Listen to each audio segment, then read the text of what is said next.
amabuca galenda no kuturema. Felix Murungi orukwebembera ababaji ba Kabare najangwa abebembezi ba municipality babasa kutahirwa ndwara ezurukora bomborofa n'amezi garashira kututeganisa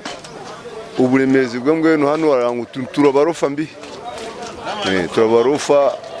aho ukora yanke byenda kuza kubirya birabirarumira turabaza no kwija kwa mu bundi burwere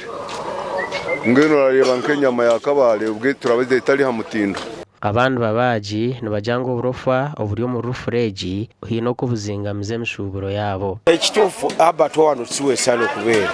bayino kujejjaho batuzimbire endala ekifuba kina bakigula nebo tibafaayo bo bagala sente ate sente tuwa nyingi buli lunaku buli nte tuwa omutwalo gumu kuyandisha hano ya kutendalenga asanga hano hali temporary kanso etupromising okugera ngerenda kombe kuri permanent konka up to now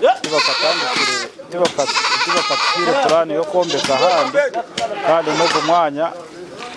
gutabonire munonga. Twishirire Eric Sande umuwezi wa town clerk habwa Kabare municipality ahanshongeji kandi nagira ngo hine icyo bariyo bakora nkabebembezi okutereza nshongeji rufura tujine omu budget yitu yo gumwaka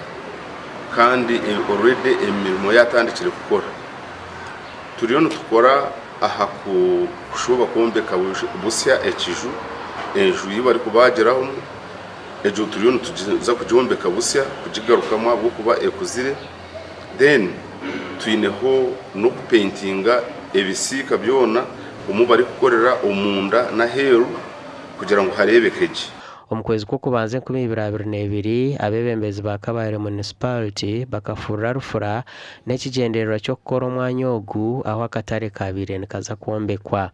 gashakwa Job Namanya omuri Kabare.